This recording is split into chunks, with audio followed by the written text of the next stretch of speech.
Welcome to the Casual Birder podcast. I'm Susie Buttress. As a casual birder, I take pleasure in watching the wild birds around me, wherever I am. In my show, I share the joy of birding. I tell you about the birds I've seen, speak with experts and enthusiasts, go on bird outings, and I share stories from birders around the world. In this Birding Diary episode, John and I review the birds we saw in February 2026. We started the month in Essex, visited Cambridgeshire and the Hampshire coast, and I saw my last bird of the month at Heathrow Airport, just before travelling abroad for a short birding break. Being winter, most of our birding days were cold and wet, but we did manage to enjoy some sunshine too. I added 18 species to my year list, one of which was a lifer, a bird I've never seen before, and enjoyed some quite special birding moments.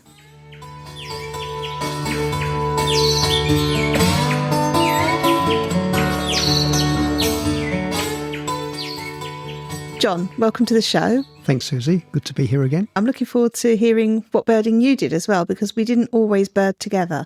So we will have some different stories to tell. It won't just be we've seen the same birds. As always, at the beginning of the month, I like to do a little thing on social media to say what my first bird of the month was. And I was in Essex, and my first bird of the month that I heard was a blackbird singing in the darkness. And my first bird seen was a wood pigeon. So it'll be interesting as we go through the year to see how that might change depending on where we are and what the most prevalent bird is that makes itself known at the beginning of the month. We were quite fortunate in February. We went somewhere, I think, virtually every weekend. And I think you managed to squeeze a few extra birding trips in as well. So we started off in Essex. We were visiting my parents, but we do try to sneak out for a bit of birding. And we decided to go to Abberton Reservoir. Main reason being that there'd been a smew seen there, and that was a lifer bird for both of us. So we were very hopeful that we would see one, and we did. We did, yeah. It was the directions that we'd picked up from the bird guides alert were pretty accurate, weren't they? There's a particular causeway at Abberton Reservoir, and yeah, we went straight there. We weren't sure about parking, but as it turns out, on that causeway, you can just park along the side of the road. There are a number of cars there parked up already. And probably within a couple of minutes of arriving, we'd found the smew. Beautiful bird, the Drake smew. It, from a distance, looks pretty much all white, but with some black highlights, black on the wing, black face mask, and black on the back of the head. But we managed to get some pretty close views of it, didn't we? Yeah, we're very lucky. I think chatting to some of the birders that were already there, they said that the smew, we saw 3. 2 males and a female, yeah. And the birders that we spoke to said that most of the time the smews had been spending their time much further off in the distance. When we got there, we were very lucky. They were nice and close and, yeah, had fantastic views of the birds. Yeah, we were particularly lucky because I think one of the male smews was back up in the far corner of the reservoir, but we could see one off to the right-hand side, closer to the path. And as we started walking down that way, it took off and I thought, oh, here we go, it's going to fly off back to the farthest corner. But it didn't. It flew closer to where we were standing, and that brought in the female as well. Yes. So we had both of them with really pretty good views, just even in my binoculars. I could see them with my eyes as well, but the detail I could see with my binoculars.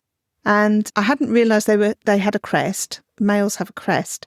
And I think because it was displaying to the female, it was putting the crest up. So it almost looks like it's got a long hair on top that it's formed into a crest. Very handsome bird, very pretty looking bird. Yeah, and through the scope, even better. I was just reminded, just looking at the pictures again, that they've got this lovely vermiculated grey pattern on their sides. So yeah, absolutely stunning birds. And another lifer for 2026. Yeah, just another one. A few facts about smews. The smew is a small duck, a member of the sawbill group, like goosanders and red-breasted mergansers, but much smaller than those species. Unlike the more familiar ducks, such as mallards and gadwall that have broad bills, sawbills have a narrow bill with a serrated edge, which helps in catching their prey. In the smew's case, this would be aquatic invertebrates, amphibians and fish. Smews dive and can remain submerged for some time while searching for food. They're mainly found in northern Europe and Asia, but small numbers visit the UK each winter. Its preferred breeding habitat is dense forest, mixed with freshwater lakes and slow-flowing rivers. And interestingly, it nests in tree cavities and is particularly fond of old black woodpecker nests. Going to see the smew was a twitch. We went to Abberton because the smew had been reported there and there was a good chance we'd see it. A twitch is where you go to see a rare or unusual bird that has been reported by other birders, maybe through bird guides or WhatsApp groups, or even the national media, as with the recent hoopoes and bluethroat sightings. Our visit to see the great-tailed grackle in January was a twitch. Some birders will travel many miles to add the sighting of such birds to their lists, or to photograph birds they may have no other chance to see. Twitches can be problematic because of the environmental and physical impact of many people travelling and gathering to see the bird, and also because of pressure on these birds to do something or behave in a particular way for photographs. However, the vast majority of birders will remain respectful and considerate. We limit our twitching to birds that can be found within an hour of home, and I would leave a twitch if I saw any unethical behaviour or if I felt there were too many people trying to see the bird. It's a privilege to be able to see these birds, and we should always put their needs above our desires. And now, back to our conversation. That was really good because that was within our self-imposed rules on how far we can go for a twitch, because Abberton was about 25 minutes from where my parents live. A little bit more than that, I think, but it was much quicker than I thought. So it's from where your parents live. It's up towards Colchester, isn't it? But there was a cross-country route that meant it was significantly shorter and quicker to get there than I was expecting. Yeah, so really pleased with that. Wasn't the best of weather, was it? No, it's a bit grey and drizzly, yeah. And I think it was cold, but we had our wet weather gear on, yes, and hats with ear flaps, so we were toasty. So how Abberton is set out, there's several linked reservoir areas, aren't there? And there's several different viewing areas. So you can actually go into Abberton itself, and there's a visitor centre, and then there's some hides set around one of the big reservoirs. But before you actually get inside, there were these causeways. There's actually 2 causeways that go across some reservoirs. And we saw the first smew with its mate on the first causeway. And I think while we were there, I heard some pinking as a big flock of geese flew in. Now, is it pinking or winking? It might be winking, because the pink aspect is it sounds like a pink-footed goose, but it wasn't. And I thought it wouldn't be because I don't think they tend to be seen in Essex. No. I think we've only ever seen them in Norfolk. And Scotland. And Scotland, yes. And we'd recently found out that the greater white-fronted geese also make a kind of wink sound, as opposed to the sort of croaky, honking noise that greylags do, or the concerned honks that Canada geese do, which are the ones that we tend to see. The only other geese we do get around are brink geese, which, how do you describe it? Don't you say they've got a sort of purr? Yeah, it's certainly not like a honk. It's quite a soft, almost a purring sort of sound, I think, yeah. Yeah, so we've only recently learned geese calls, so we're quite keen to put into practice whenever we hear geese, is that a concerned Canada goose or is that a honking greylag? As this group came in, I thought it wasn't quite wink like a pink-footed goose, but it was along those lines. And I was really pleased to identify them as white-fronted geese, and they all flew into the reservoir together. There must have been about 16 or 20 birds, quite a large flock. We heard them before we saw them, didn't we? And I must admit, I thought they were pink-footed geese because I could hear the winking sound in the distance. But where we were standing on the causeway, we had a fantastic view. So we picked them up in the distance, and they flew closer and flew right over our heads and then landed in the water in front of us. And as they came over, then we could see. I think we were running Merlin, and that suggested they were white-fronted geese. But I'd already thought they were white-fronted geese, so I was quite smug about that. Well done, you. But then as they flew over, right overhead, we had really good views of the white fronts, the sort of white base to the beaks, and the dark belly stripes.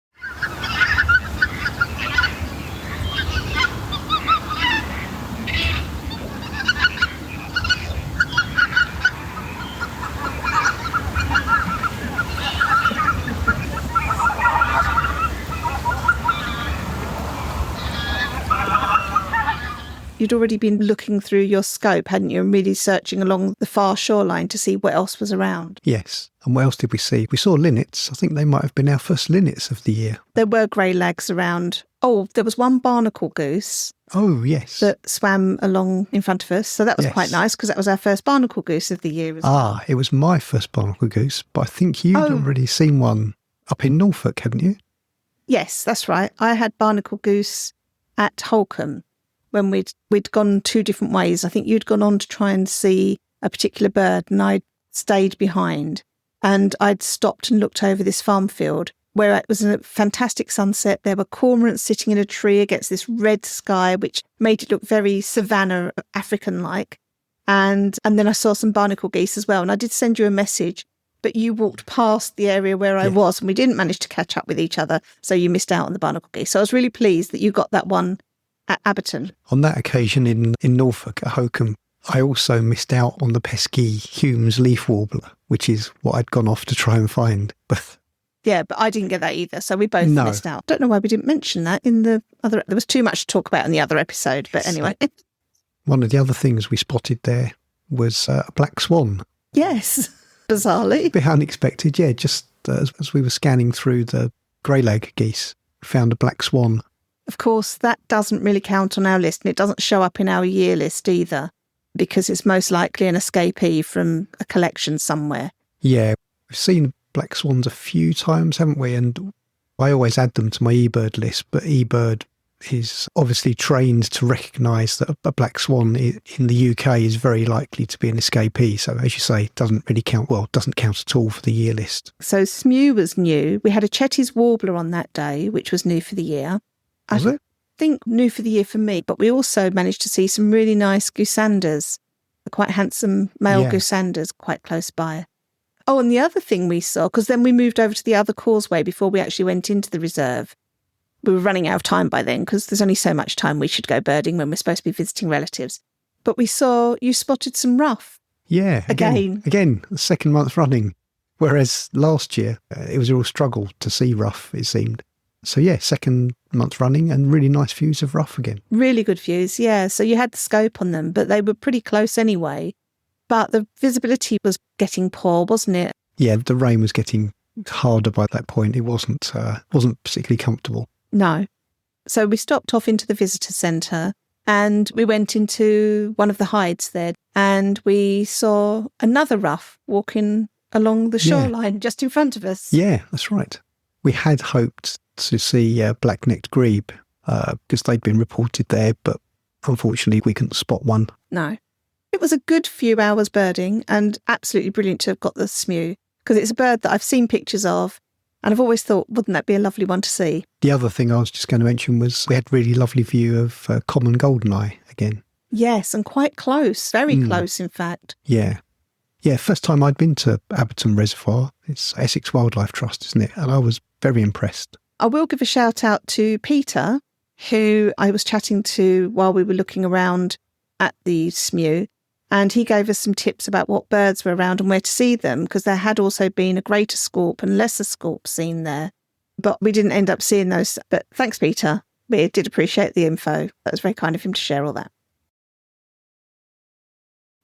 So that was Abberton. That was all on the 1st of February. So the following weekend, I think I stayed home trying to do chores. And podcasting duties, probably. Possibly. I'm always trying to do podcasting duties. But you went out. Yeah, I went birding nearby.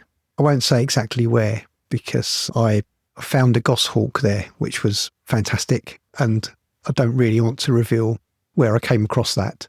Not because you're keeping it to yourself, but because there are unscrupulous people around who don't like birds of prey. And we don't want to put any birds of prey at threat.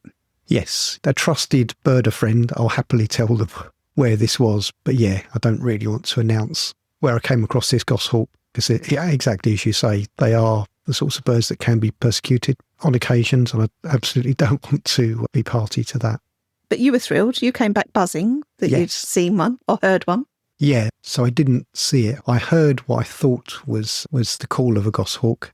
I ran Merlin at the time. Merlin didn't identify it, but then when I got back home, I put the recording. I'd actually got 3 separate recordings of it, put each of them through the BirdNet application, and for each of the 3 recordings, BirdNet was pretty confident it was a goshawk. So yeah, I was delighted with that. The following weekend was Valentine's weekend. So what better than to go away for a romantic weekend to somewhere beginning with P? It wasn't Paris we went to. It was Peterborough. Not throwing any shade on Peterborough, but there was a good reason for it. I'm sure there's good reasons to go to Peterborough anyway, but the good reason for us was that it was near Deeping Lakes, where we had heard that there was quite a reliable place to see long-eared owl, which we'd never seen in the UK. And some members of our community had been there before, and several of them had managed to see the long-eared owls roosting during the day. Last year, they were visible from the hide. So we went trotting up to this hide to have a look. Very reliable location for long-eared owls, it was. And no long-eared owls. We spoke to a couple of people and they said that they thought some of the ivy where the owl had been roosting had been chopped back. Now, whether that was for land management or whether someone unscrupulous had chopped it back to allow better views of the long-eared owl for photographs, we don't know. But the long-eared owl had moved on.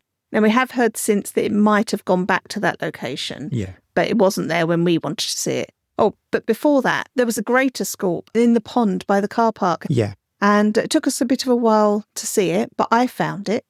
I have to say things like this because John is really good at observing things. So he spots all these unusual birds. It's usually him telling me, oh, there's such and such there. So I have to get my little proud moments in, like the purple sandpiper last month and the scaup. But it was a bit tricky to see because it was in amongst lots of tufted ducks and there were lots of reeds and things and it was diving as they do. So you have to wait for it to come up and it seemed to be particularly long lasting at diving. So we stood there for quite a while, didn't we, to see that? Yeah, we did. It's probably worth saying that we've seen greater scaup before, but I think whenever we've seen greater scaup in the past, it's been male. This one at Deeping Lakes was a female. So the really distinguishing feature of it is lots of white at the base of the bill. And as you say, when it's among female tufted ducks and diving frequently, it's quite tricky to spot it. But once we did see it and got the scope on it, it was really noticeable, wasn't it? Yeah, so some female tufted ducks can have white around the base of their bill, like the greater scaup female.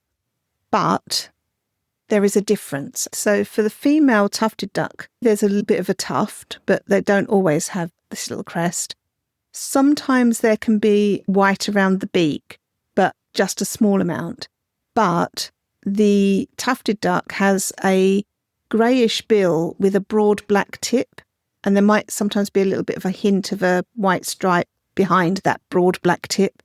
But the greater scaup, just the little sort of, they call it the nail. It's where the bill joins in the middle and makes a little point. Just the tip of very the tip, bill, isn't it? Yeah. It's like someone's taken a black felt pen and just done the little tip of the bill. That's black. And there's a much broader white band. So even though it was amongst the tufted ducks, we could see there was no tuft. It had a broad white patch around the base of the bill and it had just that very tiny tip. Luckily, because it was with tufted ducks, you could compare it with the female tufteds as well and see the difference in the bill.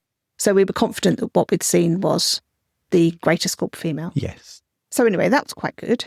Then we went off to see the owl, which wasn't there.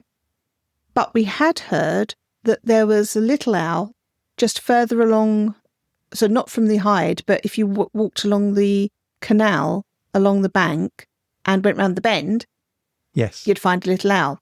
So because I was still trying to get new birds for the year, I had a nice leisurely stroll, looking at all the little great tits and blue tits and looking to see what I might find. John strode out ahead with his scope. So he was at the little owl spot well before I got there and sent me a text message to say, we've got a little owl. Unfortunately, because I keep my phone on silent, I didn't notice the vibration to let me know that he'd sent me a message. So I just sauntered up gradually. And it was a pair of little owls, wasn't it? Yeah, it was. In a pollarded tree. Someone had said that's where they often roost during the day, in these pollarded trees. But thankfully, it was one of those occasions where there were already some birders there with their scopes trained on the little owls. So they were able to point them out, because without that help, I think it would have been really tricky to find behind the foliage in these pollarded trees. Yeah, when you just looked for them with your eye, they're incredibly well camouflaged. But actually, they were out on the branches, you know, not hidden in a hole or anything. And yeah, when we looked through the scope, we could see quite clearly. So I did some digiscoping We also helped a few people that were walking past to see by having a look at the screen. We did talk to a few people while we were there as well. I want to shout out to Alex, who is studying photojournalism. We chatted for quite a while. And actually, while we were watching the owls, suddenly 2 glossy ibis flew in, which I spotted. We just saw them briefly, but enough that we all saw the glossy ibis. They flew around and into the field behind the tree where the owls were and then sunk out of sight. But if we hadn't spotted them coming in, we wouldn't have seen them. So that was a happy bonus. It certainly was. Just mentioning here that Alex has an Instagram account. See the link in the episode notes for their beautiful photos. And then we also chatted to Tricia, who gave us some tips on Willow Tree Fen for cranes. And I think Tricia does some conservation work at Willow Tree Fen, so was able to give us some quite detailed information about it. But apparently it's absolutely fantastic for cranes. It's a very well shielded car park. And I think you can get out of your car, but you stay behind a boarded area, like a blind or a wall, to see the cranes. So we thought next day we'll do that. So that was at Deeping Lake, so we hadn't managed to see the long-eared owl. But we had another opportunity to see long-eared owl at a place called Nene Washes, which is about 15 minutes from Deeping Lakes. Yeah, not very far at all. So we headed over there in the hopes that we might see long-eared owl. And once again, there were quite a few birders there. And there were some quite particular instructions about where you might find the long-eared owl. It was roosting in sort of bushes, but it was by a fence. And so it was like, if you go to the 7th post of the fence and look, you might see it, something like that. But luckily there were people there that already had found it. It was really well camouflaged. Once you found it, and once you could see the bit of leaves where its droppings were, so the whites on the leaves, if you then follow those leaves up, you could see where it was roosting. But I was getting quite frustrated there because people were just walking up and they were saying, oh yeah, it's over there. And within 2 minutes, people saying, oh yeah, I can see it. It must have taken me about 15 or 20 minutes before I saw it. And I kept asking, which post is it by? And people would say, oh, that post there. And I said, there's 2 posts close together. Is it near the double post? And people say, oh no, over to the side. It's not that post. So I was looking everywhere, but I was looking at the trees in the field beyond because I didn't know it was going to be right by the fence. I was getting quite uptight. And people were making helpful comments like, oh yeah, once you see it, it's completely obvious. You can't miss it, can you? And to be fair, it was once you saw it, but I was looking at every twig using my binoculars. I tried using the scope. We also tried the thermal imager, we did, didn't we? Yeah. And that surprisingly didn't help at all. So we did treat ourselves to a thermal imager last Christmas. And one of the reasons we'd end up getting one was because we'd been to this location before looking for a tawny owl, I think, and possible long-eared owl, but we weren't sure exactly where it would be and had no luck. But we thought if we had a thermal imager, maybe we'd be able to see the heat signature. And we have used it to see a tawny owl, and we'd also seen a bittern with it. So we knew it could work. And we thought this would be ideal. There's a bird roosting in there somewhere. We'll see the heat signature. And it wasn't a warm day, so it wasn't like all the trees and bushes around were all lit up with heat as well. But I think there was just so much in terms of scrub. And I think also that owls are very well insulated. So you might see a little bit of heat from their head near where their eyes are, perhaps. So when we did finally see it, we could just see a little bit of a brighter spark, but you would not have known that was an owl at all. You would have just glossed over it, possibly because we're inexperienced with using thermal imagers, but it didn't help us at all. And what really helped, once we located it, we were able to get the scope on it. By changing the focus, the owl really did stand out from all the background foliage. But it's a case of lining it up in the first place with where the owl was. But so, yeah, it was great to see it through the scope. And then when we did see it through the scope, you could really see the long ear tufts, couldn't you? So but amazingly, just, 30 feet away was a short-eared owl. Yeah, same hedge. So we had 3 owls in one day. Now, the location where we were had been known for a tawny owl, which is what we'd tried to see the previous year. But apparently it hadn't been seen for about 6 months. So that was disappointing. But we did hold out hopes, and we did hang around there until dusk, until it was actually nighttime, in the hopes that we might hear a tawny owl. And also there's a farm there which apparently has had a barn owl quite regularly. So we very much were in a position where we could have had a 5-owl day, which would have been stupendous and something unheard of for our kind of birding. As it was, we didn't see a barn owl and we didn't hear a tawny owl, but we did have the 3 owls. And really, the barn owl and tawny owl are ones that we could see elsewhere. But the short-eared owl and the long-eared owl, the long-eared owl was the first time we'd ever had one in the UK. We'd seen one in Portugal before, but never anywhere else. And the short-eared owl we'd seen flying a few times at Farlington Marsh, and I think we've seen one somewhere else. Oh, in the Isle of Wight. Norfolk. Yeah, seen them that's well. right. So we have occasionally seen short-eared owl. They are a winter visitor, so we'd be running out of time to see that for this year's list unless we waited until next winter. But yeah, 3-owl day was absolutely fantastic. So shout-outs while we were there. We chatted to Oliver, who'd come from Essex, and a guy called Stephen, who's a photographer and also has a blog. Quick apology here.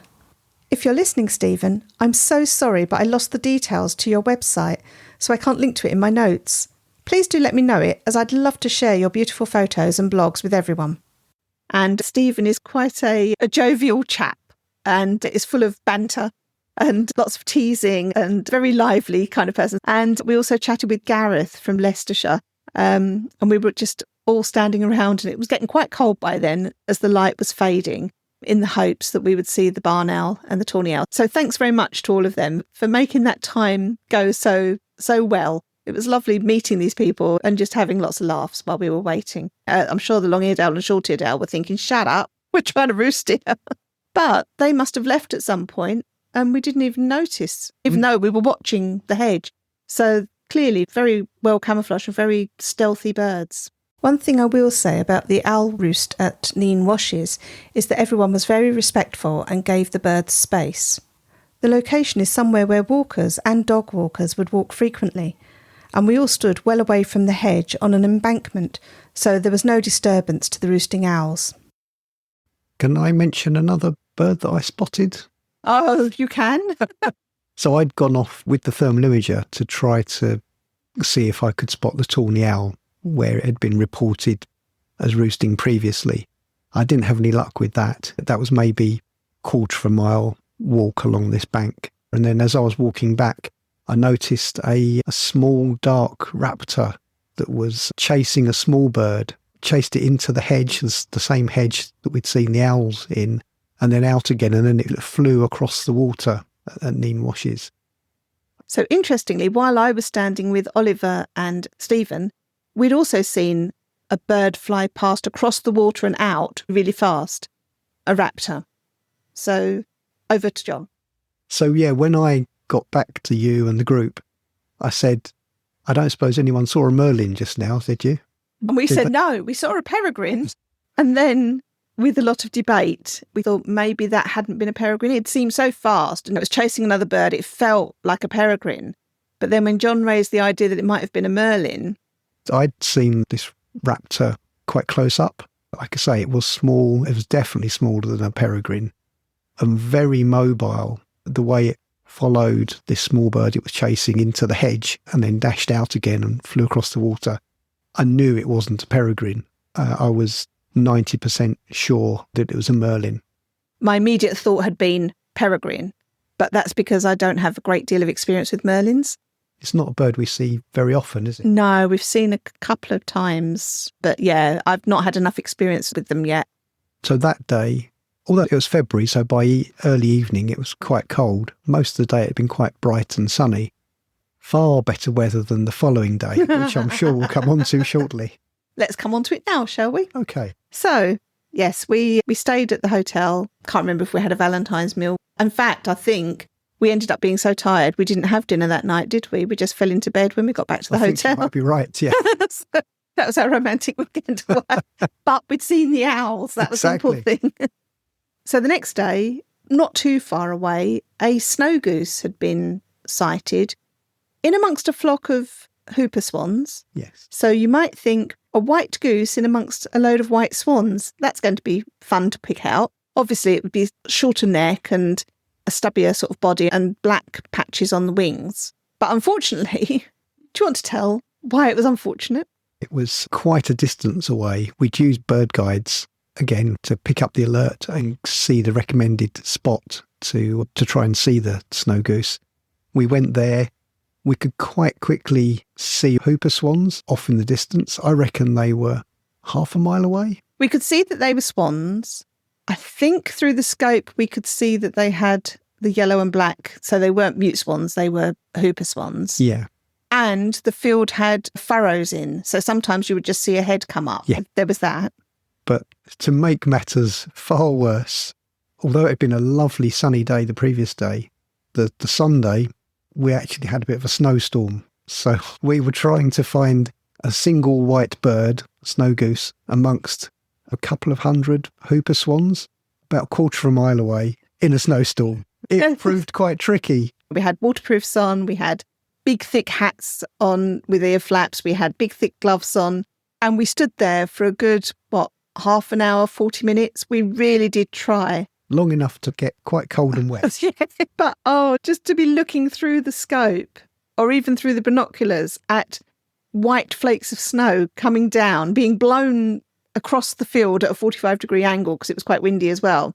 We could see the swans, but they were merging into and the visibility was dropping, wasn't it, because of the snow? Yeah. And then hoping to see a snow goose in amongst all of that. No, we had no luck, but we tried. We did try. So from that, we thought, well, OK, we've got to drive home, but let's pop by Willow Tree Fen. Because we had 3 targets that we wanted to try and get while we were in that area, didn't we? So we failed with the first one, the snow goose, but then went on to Willow Tree Fen. Where we were hoping to see common cranes. Yes. What was the other target? The other target was the Great Northern Diver. Ah, yes. On the drive home. So on that day, we had 3 birds we were hoping to see. So we got to Willow Tree Fen, still snowing. We parked up, sat in our car with snow building up on the window that I was sitting by because that was the direction the snow was coming from, with a fence in front of us that we couldn't see through, trying to see over the top from our seated position inside the car and looking around. And there was nothing around. There were a few widgeon, I think, so unfair. There were things around, but they weren't really moving much. They were dozing and sheltering and stuff. But we had a very nice cup of hot coffee, which was very welcome. And the snow eased off, didn't it, just before we decided we were going to leave. And just as we took one sort of final look around, John spotted the cranes. There were 2 cranes in the distance across the water, but still visible enough to know that's what they were. And possibly they'd been sitting there while it had been snowing. But because the visibility was so poor, and it was towards my side of the car where the snow had been building up, hadn't really had a very good view. But we did manage to see those. So yeah, that was good. I think we'd gone there for 2 reasons, hadn't we? Yes. Spoken to someone the previous day that really recommended Willow Tree Fen, as Lincolnshire Wildlife Trust Nature Reserve. But Stephen of the Banter had been to Willow Tree Fen earlier that day when we went to see the long-eared owl. And as John said, it had been a really lovely day. And he had amazing photographs of the cranes doing displays and really close to the car. Right in front of the screen. So he'd had these absolutely fantastic views of the cranes. And we thought, brilliant, you can just sit in your car and look out and see cranes displaying. And yeah, no, you can't. You can if it's not snowing. So anyway, that was a good spot though. And we'll definitely try and go back there at some point. Yeah. And then on the way home, we were sort of going past that area, weren't we? It wasn't a big detour or anything. But another big reservoir, Grafham Water, there was a Great Northern Diver. I think there were reports of about 5 Great Northern Divers on Grafham Water, yeah. So inland, normally you would see those at the coast if you were lucky enough to see them. Yeah, we've seen them around Scotland, haven't we? Yeah, we've actually Shetland last year we saw them. Yeah, and we've seen them, so that was in the summer, and we've also seen them in the winter down in Cornwall. That's right. Off the coast. And I think we may even have had one, or there's been one off the Poole Harbour cruise. Yes. Yeah, so they can be seen in the winter off the coast, but we don't live that close to the coast to be able to see that sort of bird. So we were quite excited about going there. So we followed the sat-nav to get to this location, and I think we'd put the wrong postcode in the sat-nav. So we didn't actually end up in the visitor centre at Grafham Water. We ended up at some yacht club on the other side of Grafham Water, which actually turned out to be just the spot that the Great Northern Diver was. Yeah. It did take quite a bit of looking around, but you spotted them, didn't you? Yeah, eventually, as you say, we seemed to spend quite a long time before we spotted it. It had nice views of goldeneye.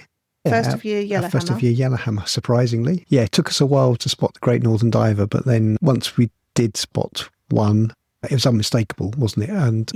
And I think we saw a second. We certainly didn't see all five, but I think we saw two. What we did find out was Great Northern Divers, I guess it's in their name, dive for quite a long period they go down. So you see the bird dive and you think, oh, I think I found it. And it's dived. Okay, I'll just wait for it to come up.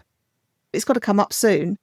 And then it would come up, but in a totally different spot. So they were quite tricky to track. But yeah, so we got that. So by the time we'd finished there, I was up to 117 for the year, with the yellowhammer being my 117th. I'm sure John was several birds ahead of me at that point.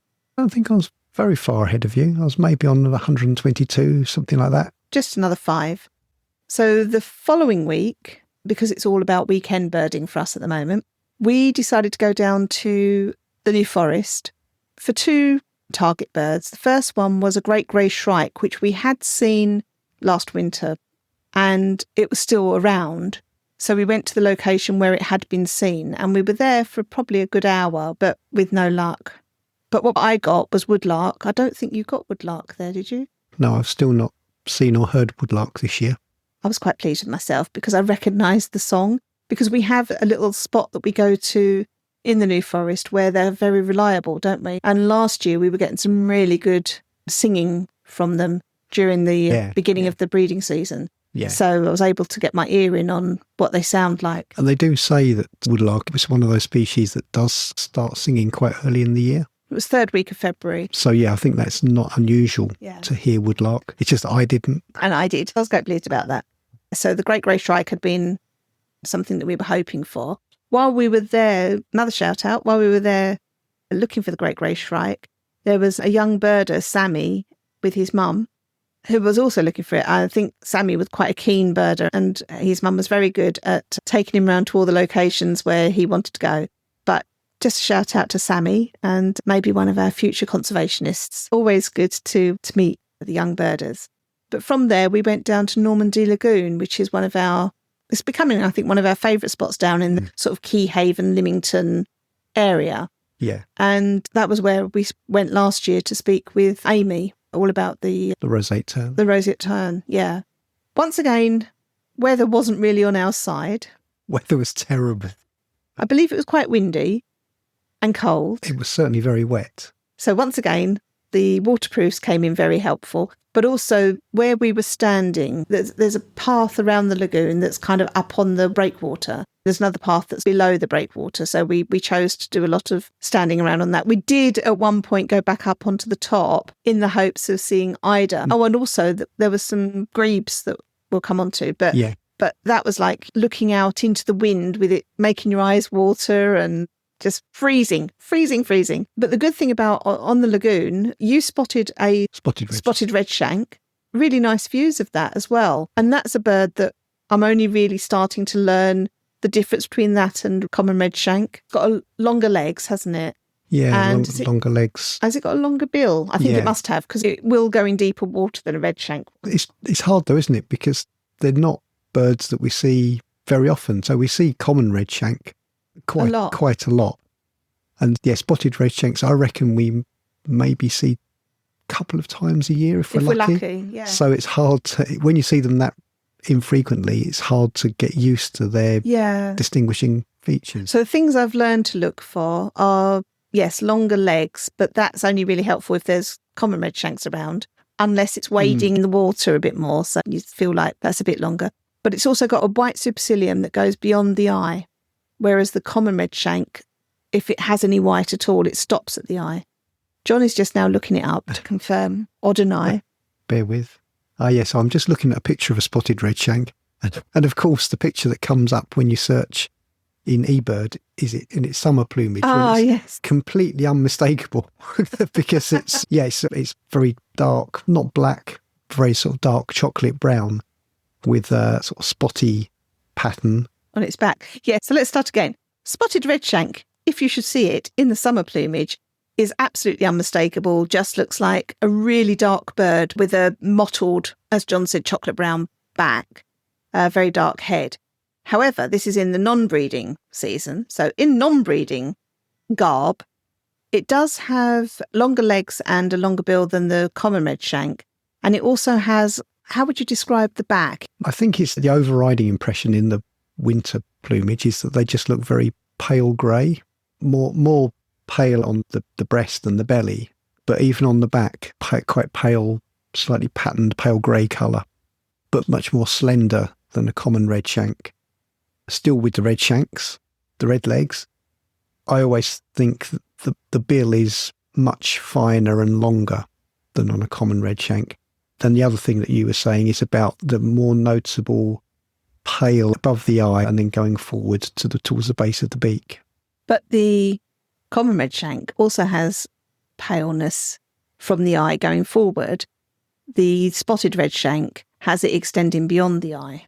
Honestly, they're so much easier in the summer plumage. They absolutely are. And we saw them last year, didn't we, in summer plumage at Minsmere? So I think, last year was the first time we'd ever seen them in the summer plumage. Yeah, so that was delightful because you could really see they were different from common redshank. But anyway, so we saw this spotted redshank, so that was really good. Well done, John, for spotting the spotted redshank. And then, so we went up and braved the wind and the rain up on top of the breakwater. And we got talking to a guy called Dominic, who was also birding around the area. And he was giving us some tips on some other walks we might try. But while we were talking, I was a bit distracted because I thought I'd seen something out on the water. And I saw something, then I lost it again. Then I saw it again and got the scope on it. And it turned out to be a Slavonian grebe. And then not just one, but 4 Slavonian grebes. So I was a little bit rude and quite distracted when you were chatting to Dominic. But that was fantastic and had been one of the target birds that we'd hoped to see in going down to Normandy Lagoon. Yeah, so that was brilliant. I think you mentioned something about linnets at Abberton. I don't think I saw them. I think I didn't see them until we got to Normandy Lagoon. Oh, okay. And I seem to remember that I was a bit frustrated because I kept thinking maybe I've heard them. But again, linnets are ones that I still sometimes get them confused with goldfinches. I'm very familiar with goldfinches, but if goldfinches only do a couple of their notes, I can get confused whether it's a linnet or not. Yeah. So, Slavonian grebe was brilliant. And we also had there, huddling together in the distant, it wasn't that far off, but it was because the weather was bad, the visibility was poor, but there were 17 Eurasian spoonbills. And I've never seen, so sometimes when we go to Keyhaven and Pennington and Normandy Lagoon, we might see 1 or 2. I think maybe we've had, I don't know, no more than 5 that we've seen there, but there were 17. And the only other place that we've seen a big group of them is on Brownsea Island, where there's often a flock of 30 or more. But to see 17 spoonbill, now we could tell they were spoonbills. Some of them were actually showing their bills, but majority of them were just looking like white lumps, as spoonbills tend to do when they're roosting. But then later on, they started flying off in 1s and 2s, leaving the group. So we got some good views. But with that and the linnet, I was up to 123 species for the year. So that was really good. Oh, because the other thing that you also spotted was the common ringed plovers. The bank has got like I'm not very good with plants, some sort of reddish plant on there, quite short. And the common ringed plovers were running around with dunlin, but really blending well with the bank. So you'd see movement, but you couldn't quite work out what it was that you could see moving. And the scope really helped again, didn't it? Yeah. And one of those situations where you get the scope on one bird and then you scan around and you realise lots and lots of them, which just wasn't apparent using the naked eye. So we felt quite pleased with ourselves that we'd gone out in a horrible day, cold, wet and windy, but we had seen several new birds for the year and felt like we'd earned those. So that was really good. After that, I don't think I did any other birding because we were preparing to travel. That was the 3rd week of the month. My last new bird for the month was a ringneck parakeet that I both heard and saw at the Heathrow Hotel at the end of the month as we were waiting to be taken from the hotel to the terminal to fly off on a weekend break to Estonia, which we're not going to cover in this episode. That'll be a separate episode. Lots to say about that. So that was my 124th bird of the year. In February, I'd got 18 new birds for the year.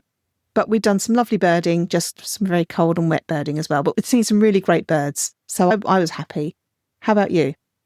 Yeah, I was pretty happy with February as well. I'd ended January on 110 birds, and I saw a total of 108 species in February, 20 of which were new for the year. So at the end of February, I got to 130. Oh, actually, yes. I also got to over 100 birds in February, just for February, doing our little monthly challenge, but with only 18 of them being new for the year. But yeah, that visit to Normandy Lagoon towards the end of the month, even though the weather was atrocious, we saw quite a lot of species on that day. We did, yeah. The thing is, waders and birds that are used to water don't really care much if it's raining. No. They're used to it. So one other bird that you saw there that was a nice spot was a common gull, which was in amongst a flock, quite a big flock of black-headed gulls foraging in a field, and you spotted it. I'm getting a reputation for being able to pick out the common gull amongst large numbers of other gulls. So that was really nice to see as well. Wasn't new for the year. I'd already had one up at Welney in January. I had another bird of note for me. I do a British Trust for Ornithology, BTO, bird survey. For a few years now, I've been doing a breeding bird survey in the springtime. This last winter, I've been doing a survey on the same patch, but a winter bird survey. And for the first time on that particular patch, when I did my final winter bird survey of the year, I saw a common firecrest. So that was new. We'd obviously seen one in January, and we're seeing them more and more these days, it seems. But yeah, first time on that BTO survey square that I'd seen a firecrest. So that was nice. Always good to see a firecrest. So the only other notable moments I had was one of the nights I woke up in the middle of the night and heard a Canada goose flying over, which wasn't expected at all. And the other thing is that we were noticing the dawn chorus picking up even more during February, mostly with birds, blackbird, robin and wren singing for us in our estate. Sorry, that makes it sound like we have an estate. No, on the housing estate where we live that's surrounded by other houses. But it was nice to start to hear the blackbirds, robins and wrens singing in the morning, and that getting to be more and more prominent. So I made a note of what my highlight for February was. There's another excellent month of birding. Did you have a highlight? I think it'll have to be the smew, because it's a bird that I've always wanted to see, and it didn't disappoint at all. No, I completely agree. That was second on my list. Oh, my goodness. No, my highlight was the 3 owl day that we had in North Cambridgeshire and southern Lincolnshire. We were being greedy and hoping it might be a 5 owl day, but a 3 owl day, including our first ever long-eared owl in the UK, I thought was pretty special. Oh, since you put it like that, I suppose that's a close second, but I will say that seeing the smew was very special for me, yeah. That was February, quite a lot going on. And as I say, we did finish the last couple of days of February, the first couple of days of March in Estonia, but that'll be a separate episode. Thank you for sharing with me the birds we've seen so far, and I hope you'll join me again for the March diary episode. I look forward to it. Thanks, Susie.